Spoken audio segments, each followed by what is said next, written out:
Hi, good morning. I'm Tullio Siragusa. I'm the Chief Strategy Officer of a company called Nearsoft. And I'm the author of the book, Emotionally Aware Leadership. I'm very excited to be here. Thank you for having me today. And I just have one simple question before we get started. Who likes to have fun? Anybody like to have fun? Yes? Okay, good. So let's have a little fun. So you're probably standing next to someone you know. Yes? Do you know everyone in this room? Do each one of you know everyone in this room? Yes or no?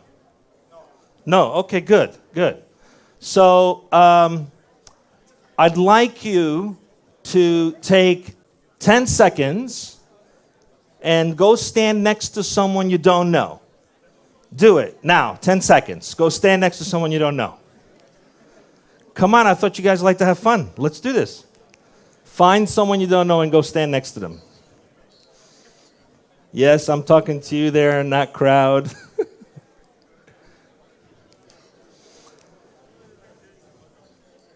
Good. So it's not always easy to take a risk, right? To change who you have relationships with. So I want to ask you a question. If to my right I had Bill Gates and to my left I had Steve Jobs, which of these two people do you think had more impact on the relationship we have with technology? Specifically, how technology moves us, the experience we have, the emotional experience we have with technology. Bill Gates or Steve Jobs? Both? Steve Jobs? Who believes Steve Jobs had more of a creative bent to what he did? Yes? Okay, great. All right, so that's right. Steve Jobs did something. He's got a lot of credit for being a product genius. But I want to tell you something. I think what Steve Jobs figured out is the importance of relationships. The relationship you have with a piece of machinery, right? It personalizes your life. The first thing he created was the iPod, your personal music list. It's about personalization. It's about the experience, right? So everything is about relationships. So in the spirit of enhancing relationships, I would like to ask you to do one thing this weekend while you're here. Can you make an effort to meet 10 new people? How many people? 10 people. I didn't hear everybody. How many people are you going to meet this weekend? 10. Okay. So you're going to make an effort to meet 10 new people. Now, there have been studies done that says the more relationships you have, the more successful you are in life. So do you think that successful people are successful because they have more relationship, or do they have more relationship because they became successful? Which of the two? The first one? So successful people are more successful because they have more relationship. Really remember that. That's key to everything. Relationship is everything. Okay, so what are we going to talk about today? We're going to talk about relationships. In every relationship, there's this thing called the ego, right? When you have a relationship with your phone, the phone doesn't have an ego. It doesn't respond to you in any particular way, right? You tell it to do something, it does it. There's no argument. But with people, it's a little different. There's personalities, there's beliefs. There's this thing called the ego, right? Then the question is, there's positive and negative ego. The positive ego is what makes everybody want to accomplish things. It's why you're here. The negative ego is something else. What's the root cause of that, and how does that impact relationships? And then, how does the root cause of negative ego impact leadership development? The topic today of this keynote is how to attract the best talent that will never leave you. Do you think that's possible, to work with people that will never leave you? Yes or no? Maybe? Maybe. Okay. So in a traditional work environment where it is very command and control, hierarchical, that is not an easy thing to do. But in an environment where it's more relationship-driven, where it's people first, that is not as hard to do.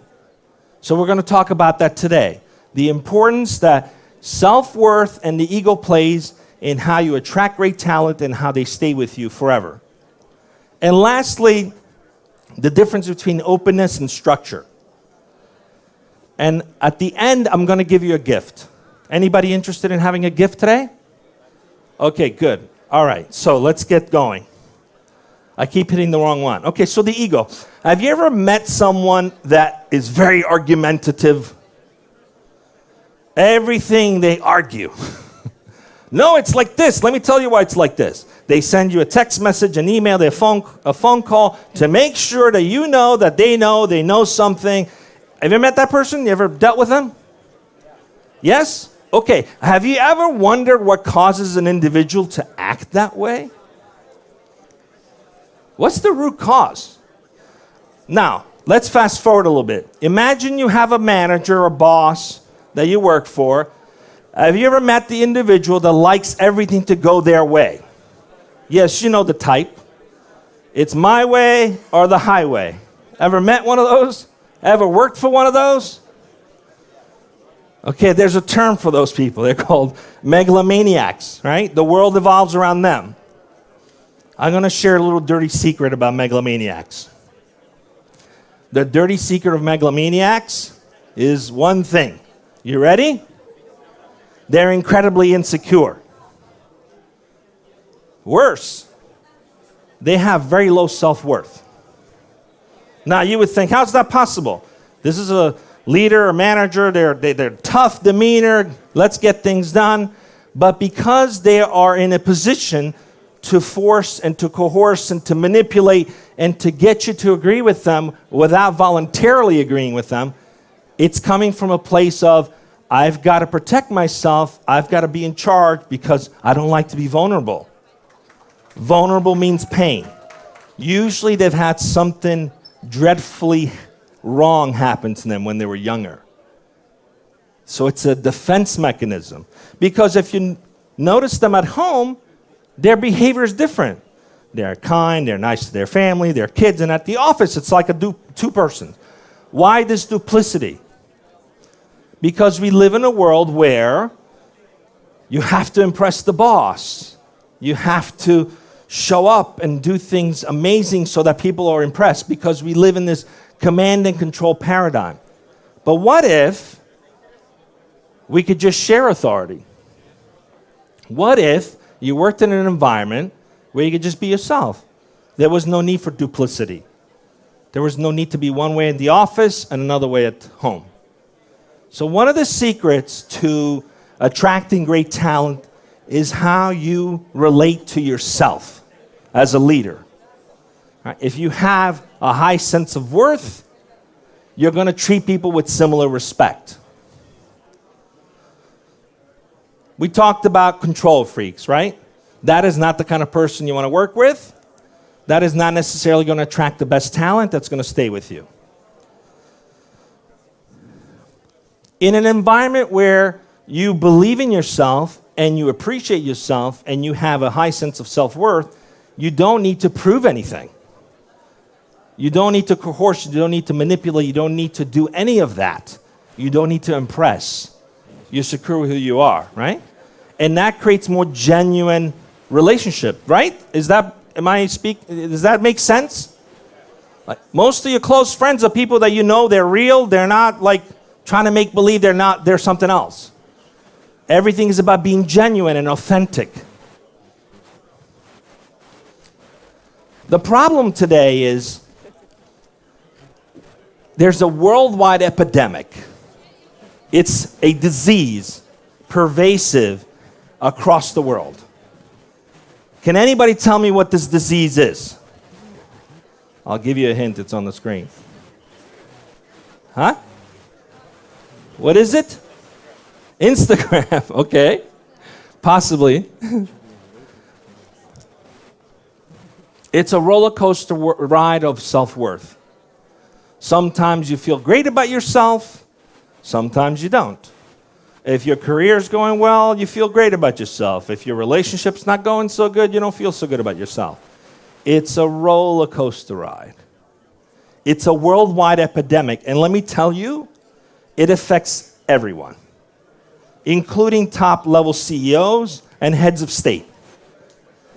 They just have found different ways to compensate and to mask their own low self-worth by manipulating, coercing, forcing, doing all the things that you don't want to experience in your life, right? We already established that is not how you attract top talent. That is not how you keep them. So how do you break free of this roller coaster ride? You guys interested in getting a little gift today? Okay, good. So here in Siberia, you have oranges in the summer? No oranges? What kind of fruit do you have that you like? Huh? No fruits? That's depressing. I've had plenty of fruit this morning. You guys can cook some good food. It's delicious. Like I had elk soup yesterday. What's that thing called? Anyway, everyone's had an orange before? Okay, so I want you to imagine a perfectly ripe orange. Smells good, it's like juicy, it's ready. There is no question that this orange, on a scale of 0 to 10, 10 being the best, it's a 10. Can we agree that this orange is a 10? Okay, what's the orange? What is it? What is it? I can't hear you. It's a 10. Okay, great. Now, I take the seed out of this orange. What is the worth of this seed now? It hasn't produced anything. It's not a tree. It's not a trunk. It definitely hasn't produced a thing. What is the value of this seed? Is it a 0, a 2, a 4? What do you guys think? Just shoot some numbers. 10. What else? Hello? I think my mic blew up. Okay, we're back on track. So can you just tell me what you think the value of this seed is? 2. Just speak out. Don't be shy. 3. Okay, great. Now I put the seed in the ground, and I give it water, and the sun comes out. By the way, I brought the sun with me from Los Angeles. You like that? I brought it with me. It's sunny. Okay, so you put it in the ground, you put some water, you put the sun, and it sprouts into the trunk of the tree. What is the value of this trunk of the tree yet now? A 4, a 6? What is it? What do you guys think? Just shoot it out. 7, 5, 6. What else? No, it's only a 0 to 10 scale, not 100. There's always the funny person on the room. Okay, now, the trunk makes branches. It's a fully formed orange tree. Fully formed. It hasn't flowered. It hasn't produced anything yet. What is the value of this tree now? 2, 4, what's the value? What do you guys think? 8? It's getting closer, right? So what's the value? 10? Who else? Just shoot it out what you're thinking. 8. Okay. It's amazing how everyone has a different response, don't you think? How's that possible? Everyone's got a different opinion of this tree. Now, this tree has a really bad year, and it produces rotten oranges. They're just bad. You can't eat them. They have to be thrown away. What's the value of the tree now? 1, 0, 3. What else? 6. Isn't it interesting how we're judging the seed, the trunk, the branches, the outcomes of this tree based on whether it's producing something or not? And that's how we go through life, constantly judging ourselves. If I'm doing well at work, I'm an 8. If I'm not doing so good in my relationship with my siblings, I'm a 2. If my wife hates me, I'm a 2. If my husband loves me, I'm a 10. 2, 6, 4, 5, 7, 8. It's a roller coaster ride. This is how we live our lives. Who wants to get off that roller coaster ride? Anybody want to get off the roller coaster ride? I'd like to hear, yay. Okay, good. All right. So I'm going to give you the key on how to get off this roller coaster ride. The seed was always a 10. The trunk of the tree was always a 10. The branches, always a 10. In potential, we are always a 10. In potential, we can produce and generate amazing results in our lives. We are always a 10. It doesn't matter whether you have a successful outcome sometimes or not such a successful outcomes another time. If science was afraid to fail, we'd have no progress. None. Science relationship with failure is very different. It doesn't consider it failure. It considers another successful way of not doing something, right? Why can't we have a similar relationship that sometimes things go wrong? We found another successful way for something not to work. So we're always a 10, always. Every single one of you, I want you to just hear this. Please hear this. Every single one of you was born pre-approved for greatness. Pre-approved to be magnificent. The only thing holding us back from living that is the self-judgment we create, which comes from this paradigm, this control and command paradigm I was mentioning earlier. So what if we created a paradigm where it was shared authority, where we treated each other with dignity, as equal, with equivalency? Would that improve the relationship we have with other people? Who thinks that would improve the relationship we have with other people? Great. So now that you know that you're a 10, always a 10, here's what I'd like you to do. I'd like you to meet 10 new people this weekend because I want you to act as if you are worthy, because you are. Make 10 new connections this weekend. And always know that no matter what happens, you're always a 10. Please act accordingly. Thank you for having me. I appreciate being here.